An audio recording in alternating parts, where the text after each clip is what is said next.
So today we're going to be looking into this case, and it's really tragic, but also just perplexing. Yeah. The disappearance of 12-year-old Manuel Schadwald back in 1993 from Berlin. Wow. This is not just a cold case. Right. This is one that really sparked a huge public outcry and really forced Europe to look at how they were handling missing children. Especially when organized crime might be involved. And there's a possibility of organized crime.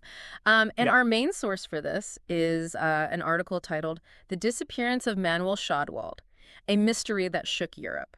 Okay. And let me tell you, it is a wild ride. I bet. So are we ready to kind of try to piece this puzzle together? Yeah, let's dive in. All right. So what I think is so compelling about this case is that it brings to light this dark underbelly of society. You know, these hidden networks that prey on the vulnerable. Yeah, and it's a story that reminds us that, even on the most ordinary days, things can just take such a terrifying turn. Yeah, and that's exactly what happened on July 24th, 1993. Good.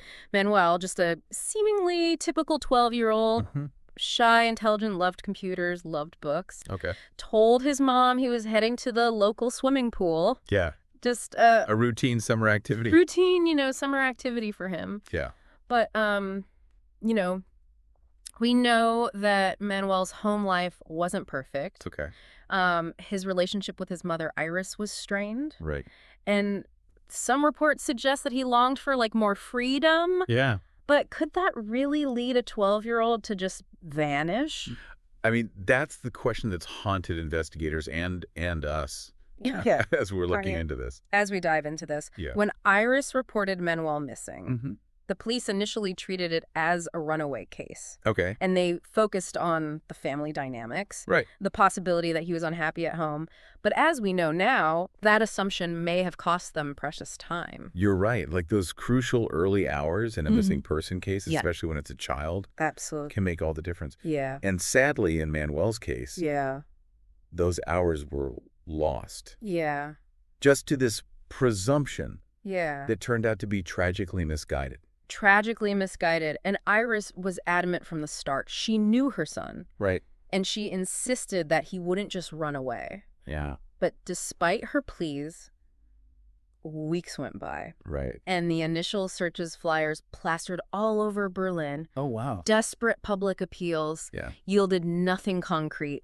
Those initial missteps, created this ripple effect. Absolutely. And cast a long shadow over the entire investigation. Yeah, and as time went on and the leads ran dry, more disturbing theories began to surface. Yeah. Right. There were whispers of something far more sinister than a simple runaway case. Right.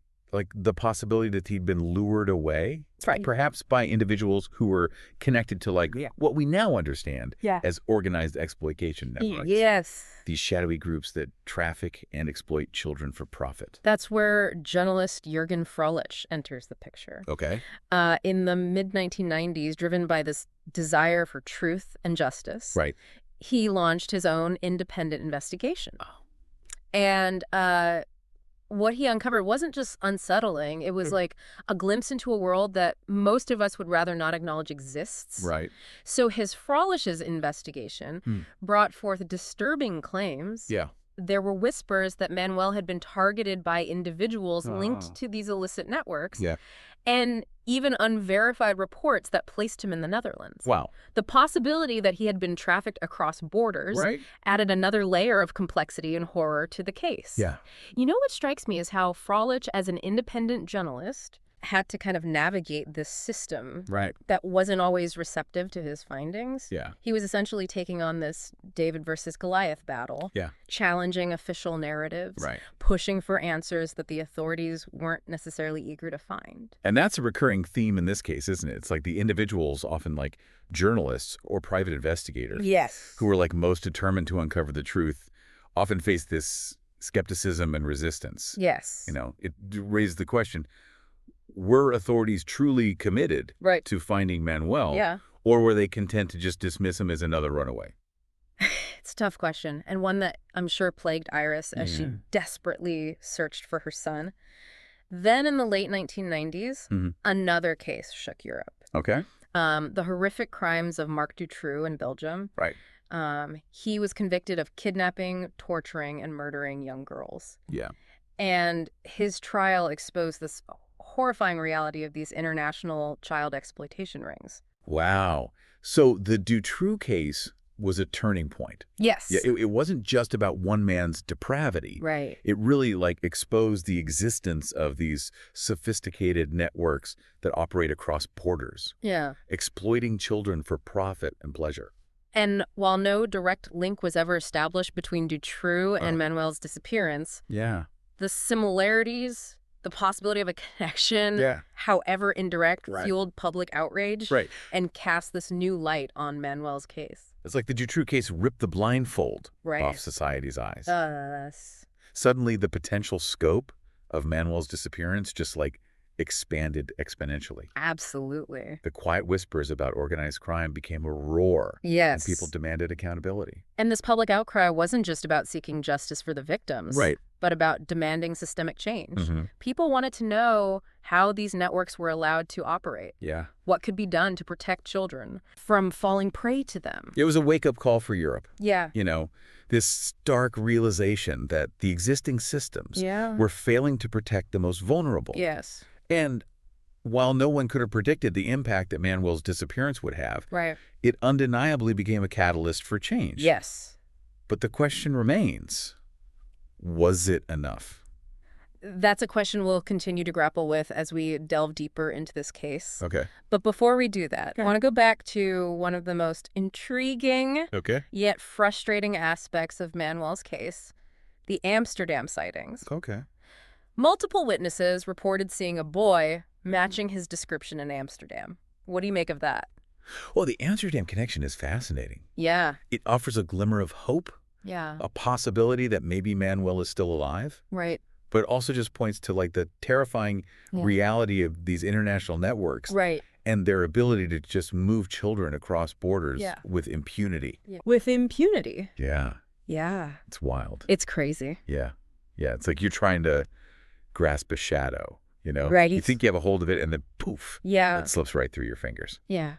The Amsterdam sightings, they fit that pattern perfectly. Right. Tantalizing, but ultimately elusive. Exactly. They leave us with more questions than answers. Yeah. Was it really Manuel? Right. If so, what was he doing there? Who was he with? Right. And why, after all these years, haven't we been able to, confirm those sightings? Those are the questions that keep investigators up at night. Yeah. And frankly, anyone who's been following this case. Right. And I think they highlight a crucial aspect of Manuel's disappearance, the role of international cooperation. Yeah. Or rather, the lack thereof. Oh, yeah, for sure. You're hitting on a major point here. If these networks are indeed operating across borders, shouldn't law enforcement agencies be working together seamlessly, sharing information, coordinating efforts, that sort of thing? But back in the early 90s, that kind of cross-border collaboration, especially when it came to crimes against children, it wasn't as robust as it is today. Right. And I can't help but wonder if that hampered the search for Manuel.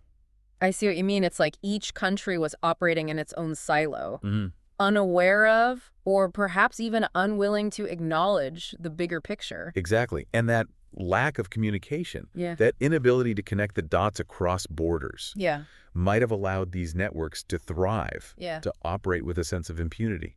It's a chilling thought, and one that I think underscores the need for greater awareness, not just among law enforcement, but among the public as well. Right. We need to be educated about the tactics these networks use, the signs to look for, so we can be more vigilant in our own communities. I couldn't agree more. Public awareness is so crucial. Yeah. We need to break the silence surrounding these issues. Right. Encourage people to speak up if they suspect something is wrong. It's about creating a safety net, a collective responsibility to protect children. And that brings us to the impact Manuel's disappearance had on society. Okay. It wasn't just a personal tragedy for his family. Right. It became a catalyst for change across Europe. It was a watershed moment. Yeah. The Dutroux case had exposed the horrors of child exploitation. Right. And then Manuel's case, with its lingering questions and unconfirmed sightings, it kept that conversation going. Yeah. It forced people to confront these uncomfortable truths about the world we live in. It really shattered that illusion of safety, didn't it? Absolutely. Suddenly, parents were looking at playgrounds and swimming pools with this newfound sense of fear and vulnerability. Yeah, and that fear, while unsettling, was also like a powerful motivator. Right. It fueled public outcry. Yeah.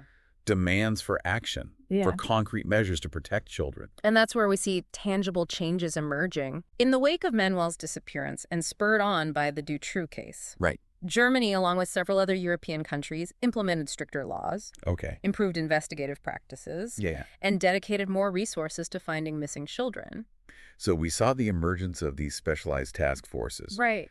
Cross-border information sharing initiatives. Right. And public awareness campaigns aimed at educating parents and children about the risks. Yeah. It was a multi-pronged approach, acknowledging that protecting children required like a societal shift, not just a law enforcement response. So it's safe to say that Manuel's case, tragic as it was, left an indelible mark on the way we approach child safety today. Without a doubt. Yeah. It forced Europe to confront this dark reality and to take these concrete steps to protect its most vulnerable citizens, but the work is far from over. You're right, and I think it's important to acknowledge that while these systemic changes are crucial, there's also a human element to this story that can't be overlooked. We can't forget the individuals, the families, whose lives have been shattered by these crimes. Especially Iris. Yes. Manuel's mother. Manuel's mother. To live with that kind of uncertainty,